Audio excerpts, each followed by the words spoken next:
Away! Welcome to yet another banging episode of Pitch In. My name is Nkoks. My name is Tyson. And thank you so much for tuning in. As I always say, you could have been doing anything in the world, yet you're here with us. And we duly appreciate it. We have another exciting episode. Today's episode, I'm pretty much excited because we've managed to compile a few things. So you're kind of going to get a sense of our taste when it comes to football, formations, players, but we added a bit of spice to it. Tyson?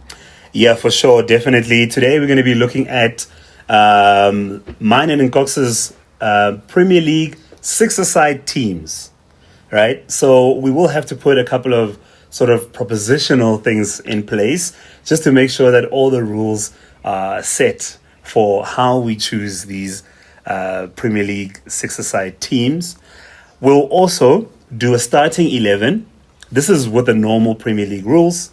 A little bit of rule changes here and there on how we select. And then at the end, we'll do a combined 11, a pitch-in starting 11. Okay, I'm excited. Before we get into the thick of things, please, as monotonous or as repetitive as it may sound, please do subscribe if you haven't. It goes a long way. Please share our content on your different platforms, and also please follow us on all social media platforms or whichever one tickles your fancy. We are there. Hashtag pitchin_ZA or pitchinZA. Just search us. You're definitely not going to miss us. Without any further ado, let's not waste any time and get straight into it. I think let's warm up before we get into our compilations. Before we get into our teams, we do want to discuss someone else's tastes. And by that, I'm talking about Thomas Tuchel. So Thomas Tuchel, as we all know, is the new Three Lions manager. Yeah. He's the head coach of the English national side. And Thomas Tuchel has had a couple of very interesting choices. By the time you see this, I'm not sure if they will have played already. We're recording this on the 12th of June, 2025. And Thomas Tuchel has two very key exclusions from his side. Mm-hmm. He has excluded Trent Alexander-Arnold, criticizing his defensive prowess. And more notably so, though, he has excluded Jack Grealish. And Jack Grealish has not only been excluded from the national side. What a side. week is he having? Man, this guy, poor Jack Grealish, man. He's also been excluded from the Club World Cup side by Man City in Pep Guardiola. Man, poor Jack Grealish. Nkoks, do you have any sort of... Let's start with Grealish. Before we get it. Yeah. Jack Grealish, man. Jeez. What a disappointment. What a disappointment. But, if you actually have a look at his past... Okay. You'll start to... You might have a different opinion. You might have the same opinion. Okay. So, effectively, Jack Grealish is the middle child of five. Right? Okay. Grew up in government housing or in a lower middle class type of housing situation. Okay. Jack Grealish, when he was still a toddler, lost a sibling. Apparently, his younger brother died at 9 months old from instant death syndrome, something along those lines. Okay. So it was basically an unexpected death, and apparently this wore really heavily on Jack's heart for the entirety of his career. Jack basically plays for his deceased sibling, and that's who he basically brings to the pitch everywhere he goes, probably in his life as well. Jack was snapped up by the Aston Villa Youth Academy at the tender age of 6. Guys, we say that a lot about players. You mentioned Trent, you mentioned Rooney at Everton. But for a kid to be taken up by such a massive establishment, as a Premier League academy at the age of 6 is a massive ordeal. It changes your family's lives, So your whole family and the entire sort of structure of your life becomes centered around you in football. Yeah. So Jack Grealish then came up through the ranks. Jack Grealish debuted for Aston Villa at 18 And Aston Villa then got relegated with him in the side, right? Being a local lad and being one of the, as they always say, the bright sparks of the side, Jack then took the captain's armband, right, at the age of 20, if I'm not mistaken.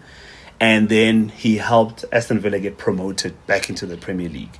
So in his sort of community, Jack is like really the pride of his people, to be very honest. And Jack then being sort of like one of the bigger prospects in the Premier League at the time, deciding to move on to Manchester City and go play for Pep Guardiola was not an easy decision by any stretch of the imagination. Jack really, had to make a decision for his career. Does he want to win trophies and so forth? And that's where Jack really finds himself. I mean, we all know his persona. He's the funny guy. He's everyone's best friend in the team. Also know his abilities. We all know his abilities on the wing. We're going to speak about that just now. But Jack also is a party animal, which is really one of the major things that have hindered his career thus far. Okay, let's get straight into it. And thank you so much for preparing that preamble. Yeah. Because I think it kind of gains a lot more context around who he is, his background. But I'm going to be brutally honest. And I'm not trying to be funny or anything, but no one cares.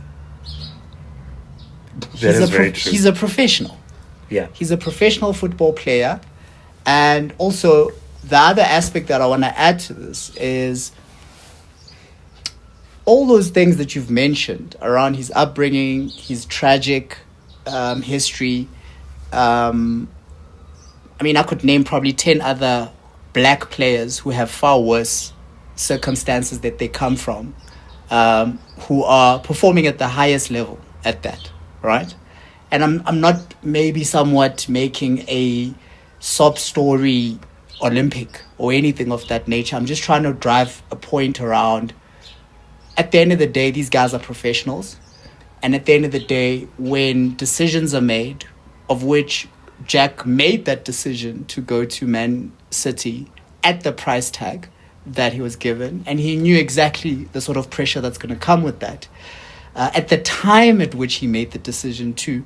So the onus is on him, and the responsibility is on him to back that price tag up and actually deliver on the pitch. He's also not doing himself any service by the off-pitch, scenarios. Every now and again, I always come across on social media a picture of Jack Grealish during the nightlife or whatever the case might be. And I think as a fan of the Premier League, I don't think that does him any justice too, because anytime he's underperforming, we will always reference that and say perhaps it's because of the extramural activities that he's not performing.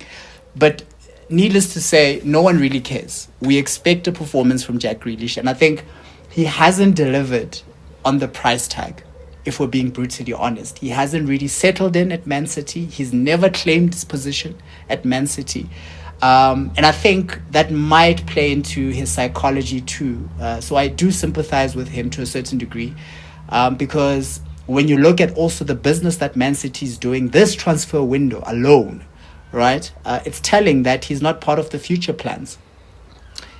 And if I were him, I'd be really, really concerned. You are left out of the national team, of which that could have been the opportunity for him to prove himself, i.e. an example of that would have been when Harry Maguire was going through it at Man United a couple of seasons ago. He proved himself. Stepped up. Yeah, he got an opportunity at the national team and he could prove his abilities, or he could remind us of his abilities, so much so that he won us over again as Man United fans. Jack now is not going to have that sort of opportunity, because I think that was the window for him, was to say at least if he doesn't get chosen to travel with the Man City squad to the Club World Cup, he at least can travel with the Lions and maybe perhaps get an opportunity there to showcase or remind Pep what he's capable of. Yeah. And unfortunately, he didn't get either. And I really sympathize with him on that regard. But to a certain degree, I guess it's what is the repercussions of his own doings to a certain degree. Last season, he also didn't help his cause. No. When I look back at some of his appearances, very, very questionable appearances. At a moment where the team had a lot of injuries. So to a certain degree, the coach might have also been looking to him to say, okay, step up. This is your opportunity. Yeah. And I don't think he actually took it. So that's just my point of view with Jack Grealish, man. What I will say is I really agree with most of your points. £100 million is really nothing to scoff at, man. I mean, in 2001, when he was signed to Man City for 100 million, you know, I think at 2021, not 2001. Yeah, I'm sorry, 2021. Yeah. I think that was one of the British records. It was. Yeah. It was. You know what I mean? So I would understand a little bit more. Like for me, I always make the comparison with the price tag between Darwin Núñez and Diogo Jota. And also, like, yeah. Sorry to interject. I want to mention this point. Also, let's talk about the English media bias. Yeah. Around, I remember vividly when Jack Grealish got signed for that price tag. There was It was made to sound like it was normal. 100%. Like Declan Rice story. 100%. Yeah, right? yeah. But I remember when Virgil van Dijk got signed and there was this big hoo-ha to say, oh, is he going to deliver on the price tag? Florian Wirtz, is he going to deliver? We've never seen a defender costing that much. You get what I'm saying? Is he going to deliver? You get what I'm saying? Paul Pogba. But Maguire to United, which is actually higher than Virgil van Dijk. Exactly, was seen as normal. So we need to point out English media bias. No, for sure. I'm definitely going to get into that. I mean, like I was saying, I always make the comparison when it comes to the price tag of a player. Yeah. I'm not speaking necessarily to the English bias, but the price bias. Right? 100%. So I always criticize a guy like Darwin Núñez more heavily than a guy like Diogo Jota because of the price tag. Okay. If you're going to come in at a specific price, you have to deliver a specific result. Fair. You know what I'm saying? Like a guy like Diogo Jota, he has all the space in the world because his price tag is much lower. So he's a lower risk for the club. The club could have taken the difference and bought maybe another player. True. Right? Secondly, your wages. Darwin Núñez's wages are some of the highest in the club. Yep. You know what I'm saying? So if a club is going to keep you in 3 seasons and you have not performed, man, you've cost us a lot. You know what I mean? Yeah. All honestly. And I definitely agree with you. I mean, this is not a charity. Premier League is a business. We are fans. We pay our subscriptions. You know, we buy our jerseys. We want to see results, man. I mean, without throwing out your story, I mean, I think your story is still important. Yeah. Football is an emotive thing. There's lots of what you call this tribes involved. 100%. You know what I mean? But at the end of the day, there's someone else. There's a young Doku waiting to fill your spot. Yep. He's got his own story. Yep. You know what I'm saying? Yeah. Black guy, black Belgian. You know what I'm saying? There's a whole history there. I would imagine his If you want to talk about that, we don't even know. 100%. You know what I mean? We haven't even researched the guy like Jeremy Doku's story. He's ready to take your spot. I always felt that Pep Guardiola had a serious liking towards Jack Grealish. Really? 100%. Dude, bringing him in and playing in the place of like Raheem Sterling plays on that same side. Yeah. You know what I'm saying? Sterling, a guy who Pep Guardiola would have won everything with as well. You know, to come and let Jack Grealish replace him. And in my opinion, I always look at guys like, say, Declan Rice or Jack Grealish, and I do see how good they really are. Yeah. You know, but I never thought of Jack Grealish as world class. Really? You are not That's comparing. To me, Raheem Sterling was world class, right? When he was at Liverpool. When he was leaving, when he left Liverpool after potentially, he was one of the best left wings, English left wings at the time. At the time, I wonder who was playing. Leroy Sané was playing on the same side as him. Yeah, at City. At City, yes. Mahrez was on the other side. Riyad Mahrez was on the other side. Okay, fine. So I'm not going to say Raheem Sterling is a Leroy Sané. I think Leroy Sané is definitely world class. Yeah. But for me, like in a team like City, guy with Ilkay Gundogan there, with all the best players in the world, Kevin De Bruyne or whatever. I felt that Jack Grealish coming into that side was a massive stretch. You know, the signings that City has made now, you know, with Tijani Reinders and all these kinds of guys, is more Man City, more Pep Guardiola-esque. You know, so when you look at Pep Guardiola, you always compare him to his great sides. Yeah. His Bayern Munich side, his Barcelona side, you know. So Jack Grealish, to me, I think his lack of performance isn't necessarily on him either.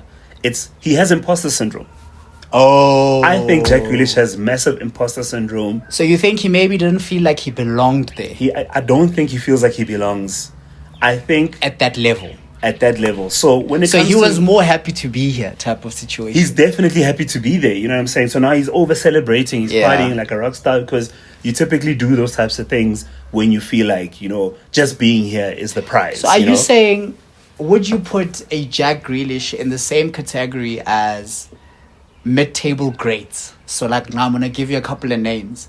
So like a Suchek, for example, a Cody, those type of names. No. Is he a tier above those names? He's a tier above. I mean, dude, Jack Grealish at Aston Villa, we all know. I mean, he was definitely one of the best players in the Premier League. You know? Yeah. He was top 20 Premier League player. Okay. You know, in his last 2 seasons at Aston Villa. Okay.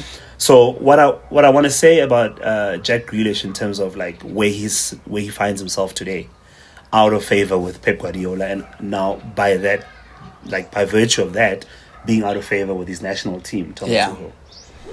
Go back to Aston Villa. You know what I'm saying? Aston Villa has space for you. They literally even signed, with the rebuild right now. Well, I mean, Unai Emery. Look at the moves that they're doing. They did the Rashford move, which you yourself admitted said that it's not as successful as they thought it would. Yeah. And really, there's the only difference. And I guess the familiarity will also do him good. Familiarity is also English. Yeah. He's 29 years old. Yeah, but he is getting on. He's also then in contention for club legend. Legend, so return hero. Yeah. They will accept him with open arms.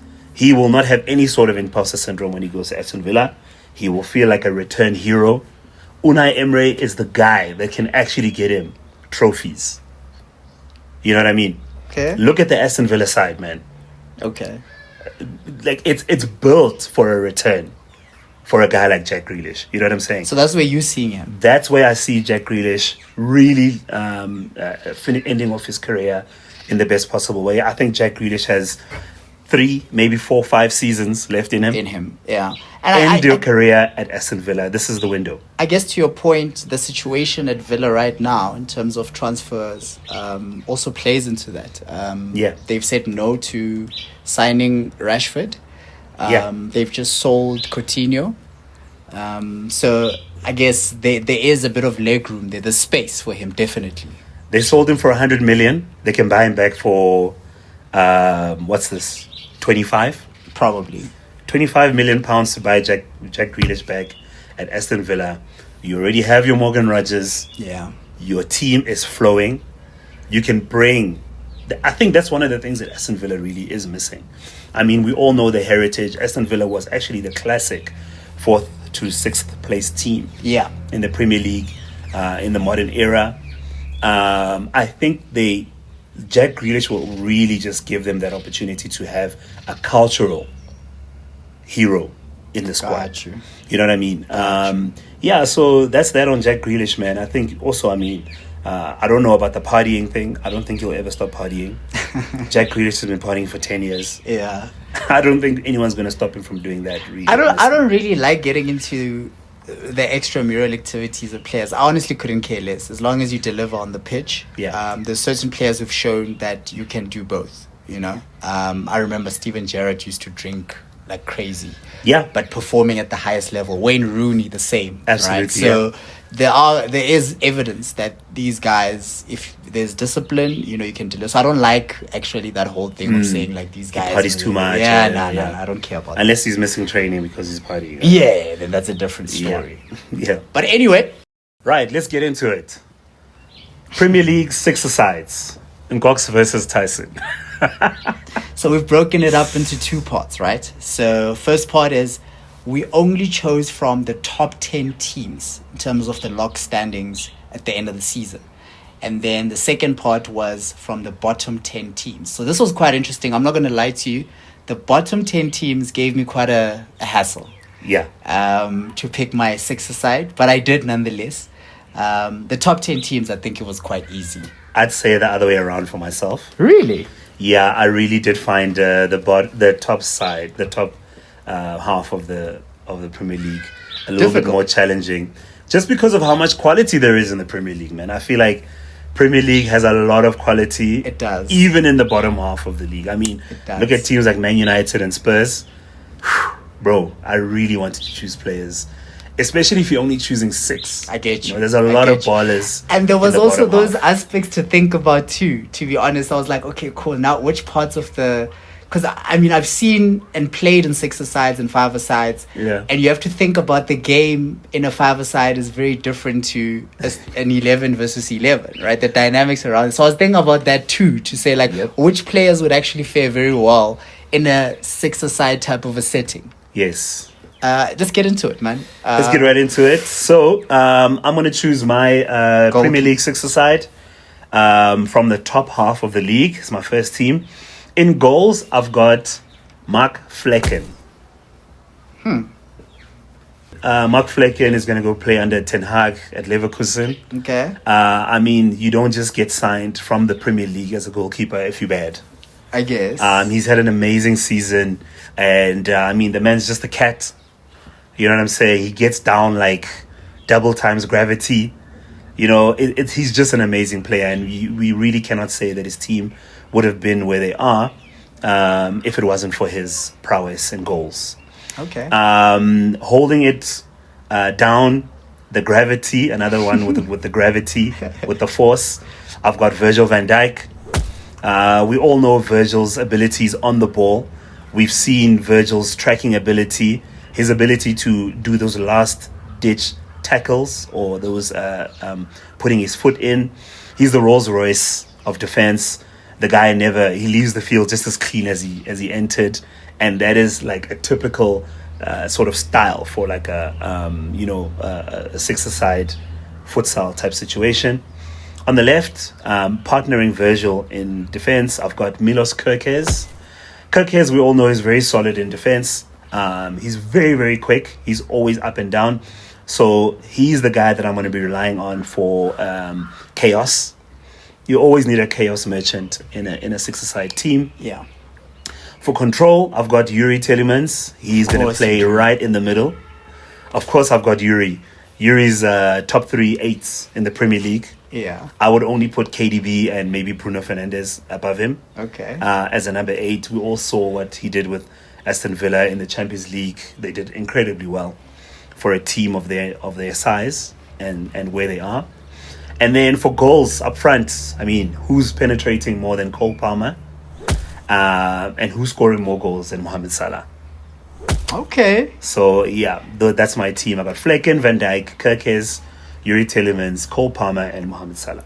Not bad at all. So in my team, I have in goal David Raya. I think Raya gives you more in terms of shot-stopping ability, quick reflexes. Not only that, it's a 6-a-side, so you need a playing goalkeeper. So someone who is also very comfortable on their feet, who can play as a sweeper keeper, basically. Okay. And Raya offers you that. So that's why I went with Raya.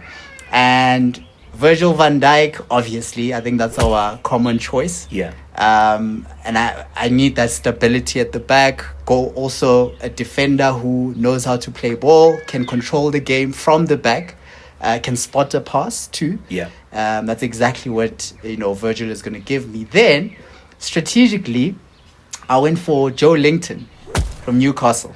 That was a very weird one for me, but explain. Let me explain it. So Joe Linton, for me, his breakup play acumen is elite. He's able to read the play 2 steps before, and that makes up for his abilities. Okay. So he can spot a move before it happens, and that helps us break up the play on the other side of the half. So we're defending from the front through Joe Linton, essentially, right? So whenever we either, the other team has the ball or we have the ball, Joe Linton is the guy who's scanning the field, who's scanning everyone, and is making sure that we break up play or the fire extinguisher. Yeah, he's the fire extinguisher. Okay. Yeah, he also plays a role where he's helping Virgil van Dijk at the black, essentially. Then Asensio, I felt from a... What's that gasp for? Asensio, his knees. Yeah, but look, Joe Linton is doing the heavy lifting, so I just need him to be creative. That's all I need. I need him to stay there, spot the pass, do the magic in terms of his feet. Okay. And then you have Ilanga and Wissa from Brentford and Nottingham Forest. So here's Wissa gets you this. Wait, right? you're allowed to choose the same players as me, right? I know, but I mean, look, I'm going for a game plan here. You don't have to avoid Mo Salah. I'm going for a game plan. What's your game plan? So my game plan is this. Wissa offers you more in terms of goal scoring, in terms of pace on the break. Okay. Right? And I think he's the most underrated decision maker in the final third. Is he the best decision maker in the final third? He's one of the best. I just think he's underrated. Like when he's in the box, his decision making is impeccable for me. Listen, man, I'm not gonna fight you on that one because I have him in my fantasy side. Yeah, no, Wissa. But my question is he the best at that? Like he's one of the best. I understand you saying he's one of the best. He's one of the best. Is he winning the tournament? Are you winning the six-a-side tournament? I am with this squad because the thing about it is that you are going for individual brilliance and I'm going for a team performance. Who's Wissa playing with? You don't even have Mbeumo on your team. I have Elanga. That's pace up front. Our breaks are crazy. When it's a turnover ball, it's a six-a-side. So turnover balls are a thing. So I'm looking at the pace of Ilanga and Wissa. You're not going to catch us, bro. Especially with... Why am I catching you? This is six-a-side. Yes. I don't need to catch you. You have two players with feet. You have Asensio and you have Virgil van Dijk. The rest are... Well, Jolinton, tactically, I have to agree with you. Yeah. He's definitely blocking the ball. Yeah. If the ball gets behind him, it's game over. Yeah. Ilanga and Wissa, speed merchants. Very good tactical, very good at listening to the coach. 100%. But they don't have feet, my brother. No, but Wissa does. Who's dribbling here? Ilanga. Six-a-side is about dribbling, my man. No, but Ilanga has dribbling skills. Come on, I've seen him. Is he the best? I've seen him going past defenders. He gets past defenders because he's a speed merchant. Right. Now, the bottom half of the Premier League six-a-side team. Now, I've got a very obvious choice here. Okay. I've got Vicario, Europa League winner. Okay. You know what they always say, defense. But you went for the obvious ones, though. Let's be honest. Bro, they're obvious because they're the best. I don't know why you want to. I'm going for the best. Yeah, but I mean, bro, you underplaying the team aspect. I'm going the for chemistry it. No, aspect. I literally just because it's a six-a-side. No, I'm explaining the team. Okay, cool. Let's go. Makai, another trophy winner this season. The man is solid. I mean, you don't just get called up to England coming from Crystal Palace for no reason. I actually think he needs to play in a top side. He definitely. I mean, he's been earmarked. I mean, every big team really does want him. Probably they don't want to put a price tag on him, so they don't want to hype him up too much. But I can promise you, every single top Premier League side would love to have a Makai. The leadership. This guy's a leader. That's another thing that you might be overlooking when I'm choosing my side. Here's one that surprised me. I need this one to be explained. Lucas Paqueta on the left. Filler. Those Brazilian hips. You might be looking at him and thinking, how did he perform this season? Most inconsistent. He will pop up one game, be the best player on the pitch. Next game, this is not full field. This is not a full field tournament. This is tiki-taka. Come on. This is samba. Which player right now? Are you gonna rest on Wait, hang Paqueta? on. Which player right now in the Premier League would you say has more samba in him than Lucas Paqueta? Come on, bro. Come on, bro. Okay. And then another leader in the bottom half of the league. This is a guy that we really cannot leave out. This guy does everything. He breaks down play. He passes the ball. He's very aggressive. Knows when to shoot snapshots. And I'm talking about Bruno Fernandes. Look, man, I'm not a big Man United fan. But I can tell you one thing that's certain. Bruno Fernandes is the best number 8 in the Premier League this season. At the very least. If not, just in general. Hands down. And then, of course, another future Man United player. I've got Cunha, another super aggressive player.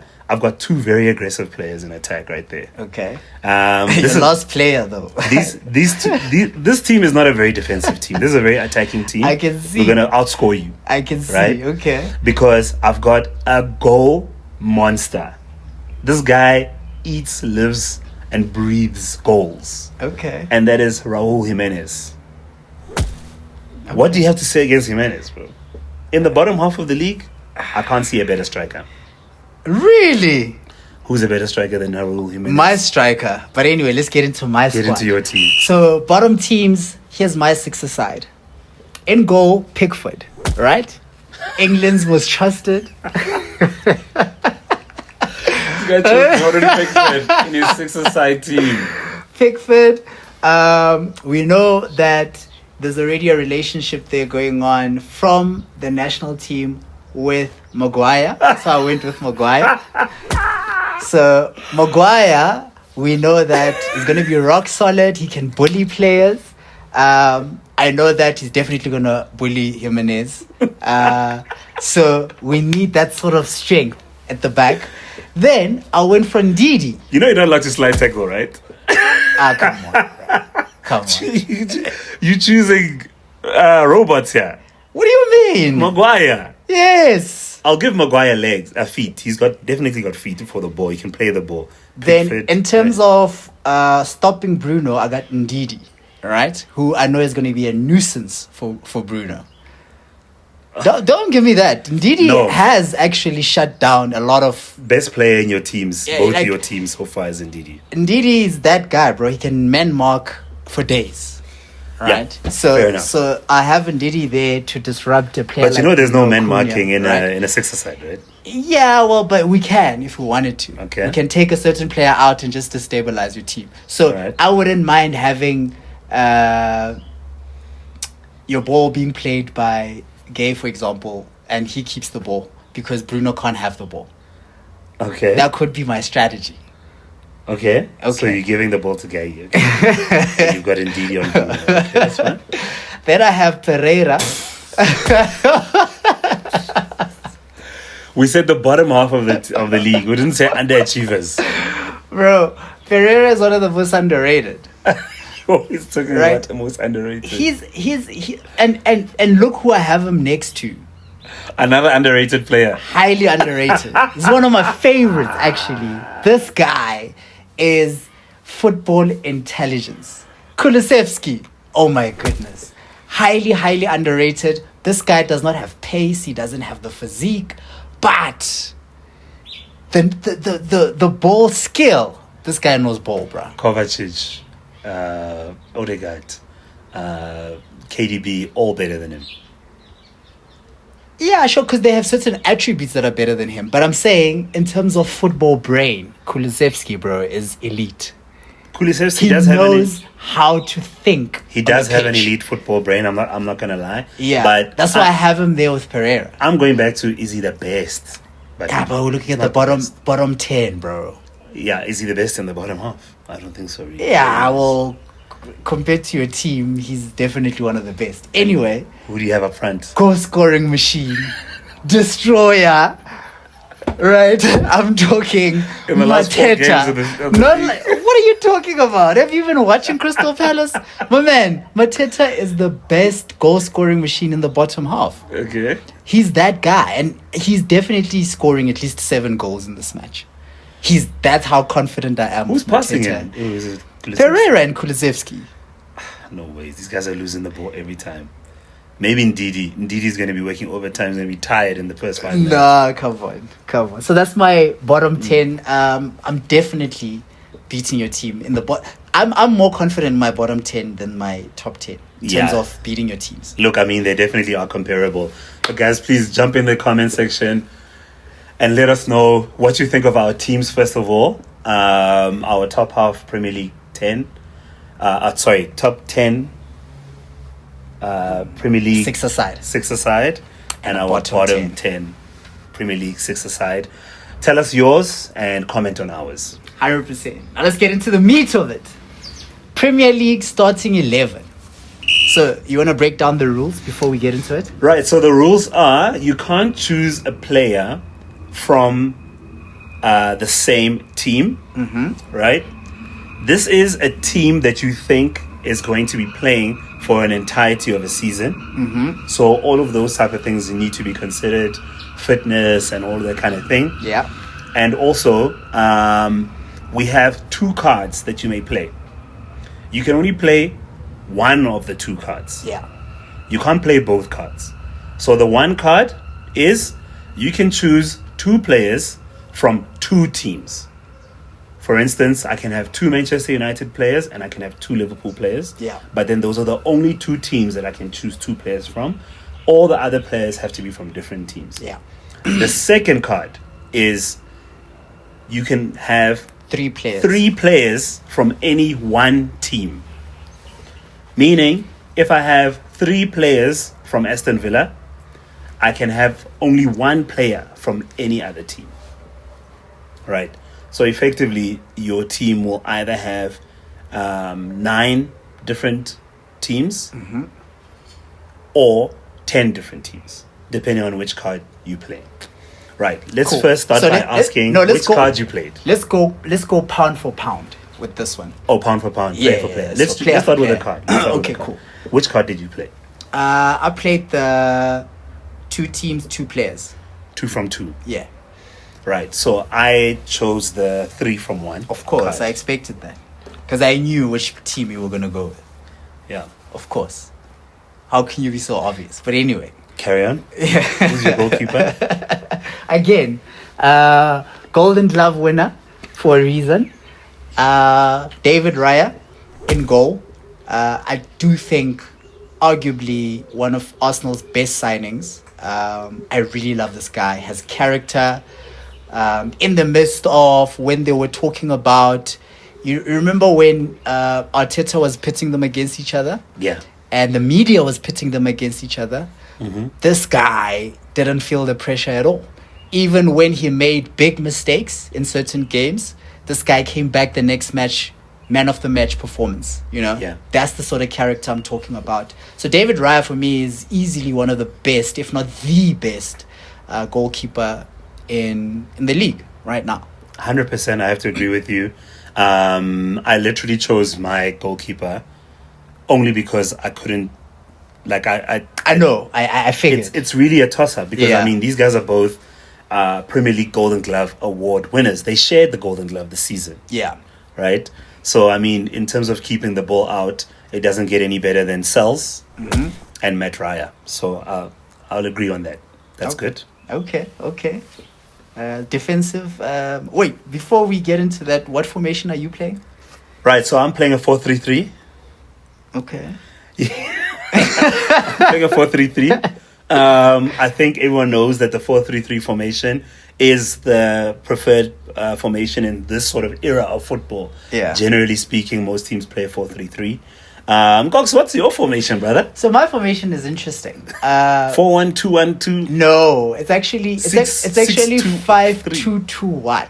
Hang on. You gotta say that again. You're gonna put this on the screen, guys. Nkoks, your formation is it? So it's 5-2-2-1. 5-2-2-1. Yeah. All right, cool. So it's a T. Upside down T. This is called a T formation. You get a diamond formation. So you get all types of formations. And Nkoks is playing a T formation. I have a right wing back and a left wing back. Right. Okay. And they overlap, but very very hands on defensively. So let's start with your defense. Right, so I'm going to name my entire defensive back line.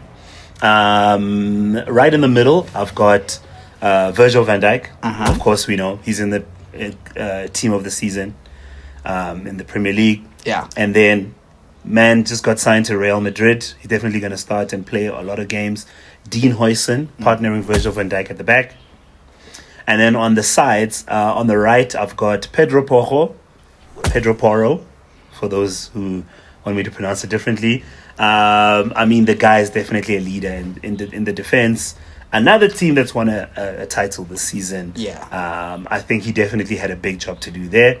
And then on the left, a young prospect, someone who also impressed quite a lot, has been on many pundits' lips and on many potential signings list as well, is Robinson from Fulham.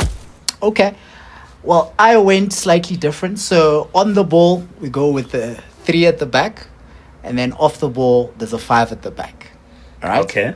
So my 3 CBs, I have William Saliba, Virgil van Dijk, and Dan Burn. Right? Solid. I have physique, height, ball playing ability, and you're not getting past these guys. Okay. All right. And then on my right, I have Wan-Bissaka. And then on the left, I have Cucurella. And essentially, these guys are going to be playing way more up front. But obviously, I know that they have really good defensive abilities. I mean, Wan-Bissaka, 1v1, arguably one of the best in the league. You're not going to get past Wan-Bissaka. So you have 2 garbage wingbacks in attack. What do you mean, garbage? These guys are not good at attacking. Cucurella. Have you seen Wan-Bissaka this season, bruh? Wan-Bissaka this attack. season is a different player. In attack, Is he the he's best? arguably one of the best crossers. In fact, if you were watching Wan-Bissaka at Man United and you're watching him now, it's day and night. A lot of people are even saying that, bro, this guy couldn't cross for Jack at United. All of a sudden, he's one of the best crossers. Bro, let in me the say, league. we never ever compare players to how they did at United. It's only Manchester United fans that do that. No one else who watches Premier League compares a United player to how they did at United. No, fair. Because every player plays garbage when they're at Manchester United. Yeah. We're not about to compare Fair. Lukaku to his United performance, Jadon Sancho to his United performance. But besides the comparison to him at United, Wan-Bissaka has had a really good season. One of West Ham's best players this season, especially offensively, right? More than his defensive, but we also know his defensive abilities. In fact, more people were asking for the more offensive play from him because his 1v1 defending is out of this world. His defending is good. Yes. So what are you on about? His attack, dude, you have 5. But I'm saying, Great look, defenders. I'm judging him on the basis of the season. He's one of the best. Attackers. Yes. Okay. Right backs who can overlap and whip in a very solid cross. Okay, And that's cool. the game plan. I need someone who is Right. good defensively, right? And who can actually also overlap, be able to take on a player here and there or outrun a player and then whip in a cross. Right. So you're looking for someone who can sort of overlap. Okay. yeah, Wan-Bissaka Kind of. gives me that, right? And Cucurella gives me that too. Sort of. Like. No, Cucurella has been fairly good for Chelsea, bro. Yeah, like fair. Yes. We're looking for the best. No, but you also you always overlook the team aspect. You always on some. But On is that he the note- best, on though? that note, who's he is playing? the best though? Okay, who's he playing next to? in your Exactly. Now Carry let's on. get into that. Now we're getting into our midfield, right? And this is where it gets interesting. Okay, carry Right. on. He's playing alongside Mainu from Man United and Onana from Villa. I don't know why you're laughing, bruh. Kobe Minu hasn't been playing. He's not even. He's out of favor with his own coach. That's How is he because the he's not best? fitting the current system. This system that I'm playing would best suit Mainu. Look at the system that I'm talking about and look at the players. And that's exactly my argument with you. You went for popularity more than anything. I'm not going for popularity. I went for stats. You went for popularity, you went for stats. But that doesn't necessarily mean those players are going to gel together. on the basis of your formation and the basis of who those players are playing together. That's Also a thing. I can explain to you That right is also now. a thing. Hang on. But you overlooked me explaining my formation, and I went for I never got a chance to explain my transitional play. the players who fit the system that Let me tell you my system in attack. Let's hear. In attack, I've got Pedro Porro and Robinson doing damage down the sides. Better than Wan-Bissaka and Kukurea. Robinson is definitely above Kukurea performance-wise. I don't know about that. And should we lose the ball with either of those players up? Caicedo breaks his play. My team changes into a 3-4-3 again. Okay. With Caicedo dropping and Ryan Gravenberch also obviously the best transitional player. So Caicedo plays in the back. Yes, when you lose the ball. He forms part of the back when Pedro Porro and Robinson are up. Got you. Okay. Right? Ryan Gravenberch dishing the ball to Bruno. Bruno with okay, I didn't actually mention that I had Bruno. Okay, cool. So as you heard, my midfield defensively, I've got Ryan Gravenberch and I've got Caicedo. Yeah. You're gonna tell me I'm going on popularity, as if these guys have not been performing. But you are. Name a better 6 in the Premier League this season than Caicedo. No, he is. I agree. He's definitely better than Mainu or Onana in defense and breaking down play. No, but I think you're also undervaluing Onana though. Onana is at a I'm not undervaluing him. I'm saying Caicedo is better. On stats, on paper, Oh sure. my, not even on paper, on the field. This guy, bruh. On the field. This guy, bruh. Not on paper, brother. On the field. Okay. Didn't Chelsea also win a trophy? Yeah. I guess. Against you. I guess. No. Oh, no, who did they beat? Oh, Spurs beat you. Oh, Pedro Porro. Yeah. Okay, I'm trying to look for someone who... Okay, cool. I've got 1, 2, 3, 4. But what I'm saying, don't downplay my midfield with Mainu and Onana. No, These guys are going to do damage, bro. I'll put it to you this way.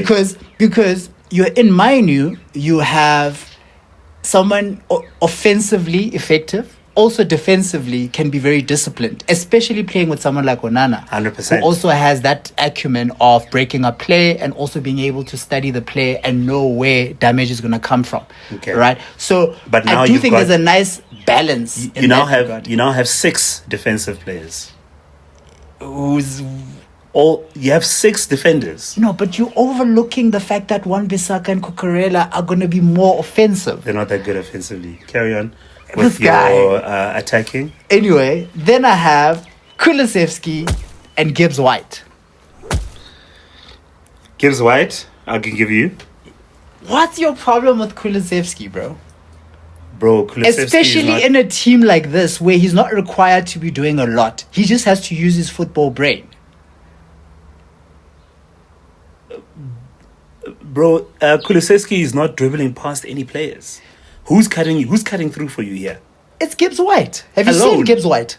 Alone. Have you seen Gibbs White this season, He's bro? the only player cutting through. No, Mainu has the ability to. Cut through. Yes! Bro, not against Caicedo, Virgil van Dijk and Huijsen. He's definitely not cutting through there. Gibbs White and Mainu might cut through. Kulusevski is the guy who's actually going to be the distraction here. So your team changes with Mainu going forward, playing in a double, double 8? Yes. And then Kulusevski is a 10. As the 10? Yes. All right, cool. So I've got Bruno in that attacking position. Yeah. I'm definitely getting the ball fed to me by Ryan Gravenberch right through the middle, and Virgil van Dijk. Those are great passes. My spine passing through the ball from the back is solid. Okay, fair. Right on the sides. But I also have Virgil though. Like you're downplaying that too. Yeah, well, who Virgil's passing the ball to? He's passing straight the ball through to Gibbs White. Yes. And Kulusevski, Kulusevski has the other added advantage. He also his hold-up play is very good, and you need that. He's playing against Virgil and how do you pronounce this guy? Huijsen. You need a good hold-up player. He's tall. He has the power to hold up a Virgil. In what type of scenario is he doing that? When you guys are overloading us with attack, which you cannot do because you literally have one out and out attacking, or like a great attacking player. You're gonna say I'm discounting Kukurea, but they're hugging the sides. They're not cutting in. Yeah, no, they're not Exactly. cutting in. So when are you doing this hold up play? No, but When are you doing the hold up play if your guys are not cutting in and holding and none of these other players are hold up players? Dude, Kulusevski cannot hold off. But you haven't looked at my striker though. We One. haven't even gotten to my striker. He's standing in the box. Who's your striker? Who has ball? Huh? Like in your scenario. We have the ball in our half. Yes. Majority of Who's the getting the ball ball off of us? It's only Kulusevski. Who's getting the ball from? From us. No ways. What do you mean? Who? You talking about hold up play? Who's holding the ball up? Who's transitioning the ball? Who's breaking down play in our half when we have the ball? That's Mainu's job. Okay, Mainu and Kulusevski are doing that for you. That's Mainu's job. Right. I've got Gravenbach, Caicedo, Bruno, and then you mentioned your striker is Isak. Alexander Isak Yeah. is your target man. Yeah. Fair enough. I mean, I also have him in my side. Okay. Isak definitely is a 10-9. And here's the populist again. Who are supporting Isak in your front three? This guy.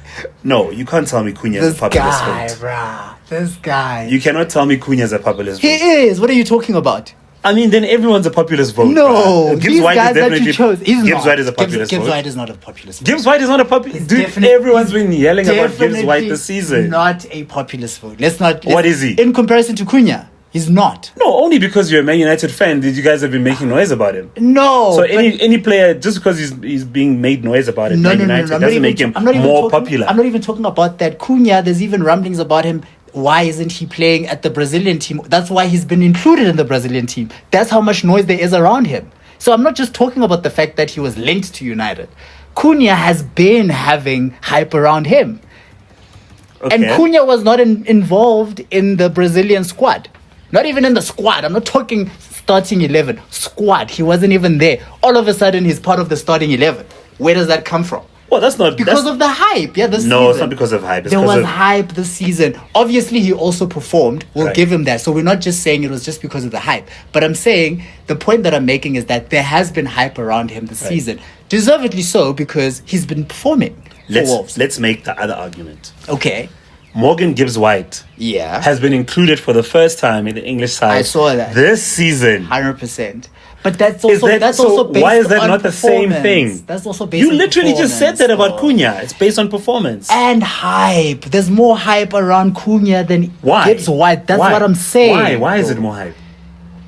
I don't know. That's English media. Why are loves you Cunha saying it's more hype? What's the more hype? Because there's more coverage on. Okay, there's more coverage on Cunha than Gibbs White. Is that fair to say? No. How so, bro? There's no How more often- coverage. How often do you see Every Gibbs single White's time name? they speak about Nottingham Forest, they speak about Gibbs White. No. Yes. No. Yes. In fact, I would even argue they speak of Ilanga more than Bruh, Gibbs they White. definitely speak about a lot of Nah, players, but bruh. Gibbs White is definitely getting spotlight. But that's exactly Morgan my Gibbs point. White is one of my the guys. My point is that you had to tie Nottingham Forest, who have performed very well as a team, that they will individually then mention players like Gibbs White and Ilanga and. When you talk about Wolves, there's only one player that they talk about this season. Dude, That's the hype. no, man. Just because That's my point. being the only player, That means there's hype around you. yes, there is hype. But Yes. being the only player being mentioned in your team does not mean you are more hype than other players. But he's At more United- hype than Gibbs White. That's the point that we Nah, were cap. arguing. Anyways. He's definitely more hype than Please get in the Gibbs comments White. and let us know. Who do you think has more hype between Cunha and Morgan Gibbs White, or is it exactly the same? Okay, cool. In my opinion, it's the same hype. I don't think I'm choosing players on hype. Yeah. I've got Isak as well. Now, you, as a typical Manchester United fan, you do this all the time. Yeah. You can make an argument that can be authentic, but I can make the same argument, and for some strange reason, it loses authenticity. Okay, let's hear your argument the in your air. front three. Right. So I've also gone for Isak. Yeah. Right? I mean, it's very Understand. obvious why we chose. And on either side of him, I do have Cunha and I have Mohamed Salah. Is that a populist argument when the man has literally been the best player, Ballon d'Or contender? How can you leave him out? How can you leave Mo Salah out of your starting 11? How can you? Okay, I'm going to give you an opportunity to answer that question. Please answer just that question. How can you leave Mo Salah out of your starting 11? Because I don't prefer him in my system. Oh. That pain is It deep. happens. Like, I just don't prefer him in my system. That pain is deep. That pain is deep. That hurts, man. It hurts. The cut's deep, man. He's African, brother. Come on. Give him a chance. Come on. I just don't prefer him in my system. And I have nothing against him. He is the best player in the league right now. All right. Okay, cool. Fair enough. Yeah. So now for our combined 11. Yes. This is probably going to be the longest Yeah. part of the day. I think the sun is setting, as we can see. It's getting late. So, man, I don't want to argue with you. I'm not going to fight with you anymore. I think we might actually fight, but let's get into it. So let's choose a formation. Okay, cool. I think we can play a 3-4-3 because I don't mind your formation. I do like it. A 3-4-3. Yeah, Okay. I do like the way like your formation. Mm-hmm. I'm just not always agreeing with the players you've chosen. Okay, cool. Right. So let's get a few out the way. Right? That we agree on. Okay, cool. Right. So let's start with the keeper. Raya. Yeah, we definitely go for Raya. We can go for Raya. 100%. I mean, to me, Sals and Raya, it was a toss-up. You think Raya is... Raya really did play bigger games. So I will give Raya the start. Okay. And then, of course, right at the back, Another one we agree with. irresistible Virgil van Dijk. 100%. We know he can definitely hold the line with 3 defenders. Yeah. Now comes the tricky part. He's with him. So between Huijsen, Saliba, and Burn. So we can take out Burn. I think he gets out of the conversation. But I think Saliba, there's a conversation to be had. William Saliba for me is just the inconsistency, man. Like I said, I want a player that's going to be able to play the entire season. I don't see Saliba doing that. He's left Gabriel out in the lurch for many games just through injury. Okay. And it's not. This is not a abilities argument or exclusion. I would in fact take Gabriel more over Saliba because he's just gonna get injured too often. Okay. You know what I mean? So because of that, I would then take Gabriel. I think we all can agree that Saliba and Gabriel, that's the toss-up. Yeah. Gabriel? So Gabriel, Huijsen. Huijsen only enters my team because he's playing next to Virgil van Dijk and behind Caicedo. And then Gabriel, I still Gabriel think also offers goal scoring. offers a lot of attack, and Yeah. we know Virgil can hold. Yeah. Right. So can we agree on Gabriel? Gabriel, I'm happy with that. Gabriel. Now we're gonna fight now. For that left back position, my brother, I cannot choose Marco Correa. As great of a season as he's had, it has not been the best in the Premier League at that left back position. I would even take Andrew Robertson over him. Robo.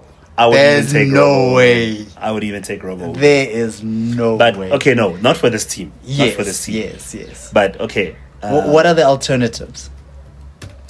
If we're not Alternative taking left Cucurella. backs, we might be able to take like a Milos Kerkez, who has been putting in like a really, really stellar shift at Bournemouth. We do have your Robinson, Josko Vadiol, who didn't really do so well in this season compared to the one before. I mean, I'd go who for else do you Kirkens, have? actually. We're gonna put on a Milos Kerkez. I'm happy with Kirkens. I think the argument that you're making for Cucurella in your starting 11 Yeah. is actually the Kirkes argument. Whereas you have a player that is super, super solid Yeah. in defense. He's bombing up and down the left wing. And he has quality in the box. Kirkes cuts in. where that's the one part of the game Cucurella has that to Cucurella improve. does not have. So, okay, cool. I can definitely agree with Milos Kerkez. On the right, for me personally, from this past season, there really is only one right answer.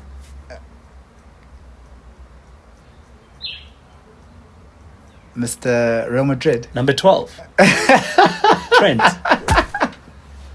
Who else do you want throwing balls in? I saw a caption saying that 12 stands for I don't want to defend. How about I want to win? Like this one-sided bias thing, I don't understand it. Okay. Guy wants to win. Can you really make an argument for another right back over Trent? Look, Trent is going to win you games. So I guess you don't have to worry about the defending. Especially if you have Virgil van Dijk and Gabriel. Exactly. in So let's put defense. Trent in on that basis. Right. So we've got Trent. Now, Ooh, holding. holding. Okay, there's one we agree on. Caicedo. Okay. I definitely agree. He's one of the best this season. I mean, Moises Caicedo really didn't have a good First introduction season? Yeah. to Chelsea. Yeah. I don't think that's to any fault of his own specifically. I really think there was an acclimatization issue. I think, playing with Enzo versus playing with a guy like McAllister Yeah. at Brighton really was kind of like a steep learning curve for him. Yeah. Chelsea's not doing so well on its own. So Moises Caicedo then really did step up in this past season and just really wanted to show his value. And, unlike many players who we've spoken about, like sort of Jack Grealish, Darwin Núñez, guys who really did flop on their feet, Yeah. Moises Caicedo has justified his price tag. Okay. And I think we wouldn't even need to put anyone next to him. This is the type of player that gives you the luxury of playing with 2 8s Yeah, he's a workhorse. because he's such a solid. I agree. So can we move on to who our 2 attacking players could be? 100%. Um, I have an argument for Bruno Fernandes. Bruno, easy Okay. in. Okay. Bruno Fernandes is the best 8 in the Premier League. Okay, cool. That's easy. Yeah. And for me, right alongside him, I could play Morgan Gibbs-White. Ooh. Yeah. Morgan Gibbs-White is he's definitely a great player. He's defensive, he's aggressive, he's attacking. I could play Gibbs-White next to Bruno, especially considering that there's lots of energy on the left wing. Okay. I can see him being intelligent enough to drop when Kerkez cuts in. Okay. With Caicedo being there, he's definitely always alert and watching the ball. I don't see them losing the ball on the left. Okay, cool. With Morgan Gibbs-White. Any comments? No, I agree. Gibbs-White. Okay. This is actually a lot easier than I thought it was going to be. Me too, actually. I'm pleasantly surprised. Okay, cool. I'm getting nervous, No beef. Yeah, I'm also getting nervous. Guys, please get into the comment section and tell us if we're guessing each other or if this is actually a good team. Now we're about to get into our attacking players. I think one we can easily plug in is Alexander Isak. 100%. We agree on that one. Alexander Isak, he's the guy. Mo Salah, we agree on. Salah. I think we might disagree on. On the left, for Yeah. me personally, I don't have anyone who I'm super confident about, to be very honest with you. No one has really played, or maybe I just can't think of them. But I can't think of any world class. I have one that I think might be surprising to you. Luis Diaz. Actually, Gakpo. Yeah, but the problem is now we can't have any more Liverpool players. We've already got 3. Oh yeah. Right, and we might have to change this team. True. Because we have 3 Liverpool players and we have 2 Arsenal players. Jeez, bummer. Okay. So we might have to get rid of one of our defensive players because Mo Salah is undoubtable. So unfortunately, Trent will then have to go. Yeah. Because Trent is not as good a right back as Virgil is a centre back. Yeah. Nor Mo a right wing. Look, A right attack. I know you're not feeling him, but I'm telling you, Wan-Bissaka had a great season, man.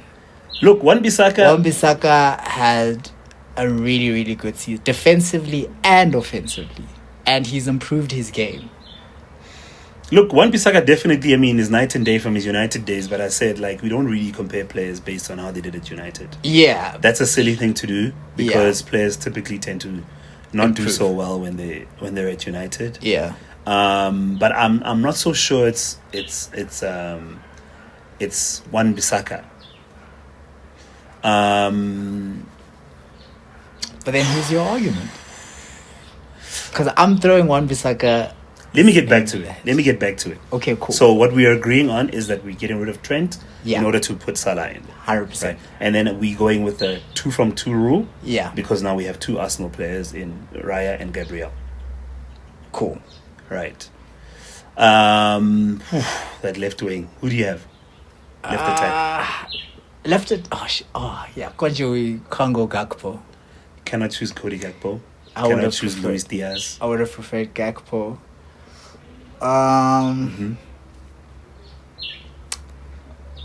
Ilanga could do the job.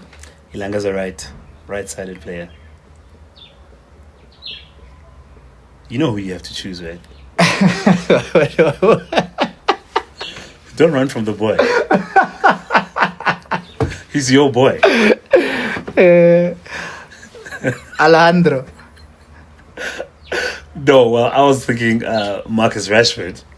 Nah, But in the previous video, we already Nah, agreed that Morgan Rogers could then come in instead. Oh, yes, actually. So for me, again, I have to reiterate that I don't really see world-class play. Actually, I've got the answer. Yeah. I've changed my mind. We are putting Doku. Oh, on the yes, side of the yes. attack. Oh, man. City fans are going to kill us in the City comments. fans are going to murder They us. are going to murder City fans us. would like to Oh, apologize. yeah, no. We know we don't have any City players in our squad. Actually. We're putting Gibbs wide because KDB's tired. Okay, he's going to Italy. He's going to go retire at Napoli. Napoli, yeah, sure. Right, so that's the reason why we don't have a lot of City players. Yeah. Rodri's injured. Yeah. That's why we don't have Rodri. Caicedo definitely outperformed him in the last season. Not Doku. 100%. Which other Man City player might we have to make excuses for? No, not this season. No one else. Huh? No, not this season. Foden? No. Kovac? No. Mazraoui? Bernat? Come on, No. who's that? Savinho? No. Not the best. No. Not better than Salah. Definitely not. Who else is the Haaland one? was injured, so... The Egyptian guy? Which one? Mamouche. No. Mamouche is a really good player, but he's not better than Mo Salah or Isak. So City was struggling Crispy. this season. Yeah. And I think we can all agree. Yes. I don't think none of them, except for Doku, can contend for the Premier League starting 11. A player we could have made an exception for might have been Ahmad from Manchester United. Yeah, 100%. The problem is obviously just because of Amorim's tactics. Besides may that, I go think missing. the injury kind of also Injury, destabilized him. and also he's not playing in front of Mo Salah. Yeah, no, for That's sure. one thing we for can sure, agree for on. sure. So Doku on the left. Yes. So let's go back to... Let's go revisit that right to back right position. back. Yeah, right back is the contentious one. Okay, cool. So what we're gonna need to do here is have a look at the league, Okay. and then look at players that we can choose. We cannot choose a player from the following teams. We can't choose any player from Arsenal, Liverpool, Bournemouth, Chelsea, which is tough because we could have gone with Reece James. Yeah. Manchester United, Nottingham Forest, Newcastle, or Manchester City. And that's why West Ham makes sense. And that is why West Ham makes sense. And that's why West Ham makes sense. I'll give it to you. Aaron Wan-Bissaka. Aaron Wan-Bissaka. Put the boy in, man. Spider-Man. AWB just makes it by the skin of his teeth. Typical. Spider-Man. Get in there, boy. So yeah, man, that's our team. Combined 11 was actually easier than I thought. Actually, much easier than I thought as Yeah, well. shout outs. Shout out. I think I'm confident with our team, man. Super confident with this team. I think this team can definitely win a Premier League.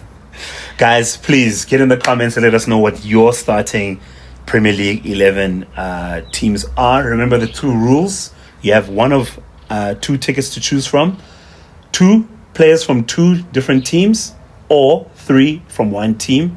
And then the rest of the team players have to be from different Premier League sides. And we'll be sharing our teams in the comment section, just so that you can just go reference and just check how we fed out our teams. Of course. And on that note, we wrap up the show. Thank you so much for tuning in. Don't forget to subscribe, like, and share our content. Also, exciting news, we are now available on Apple Podcasts. We're also on Spotify. So there's no reason whatsoever not to tune in to Pitch In. So make sure that you access us whichever way is easier for you. And on that note, away.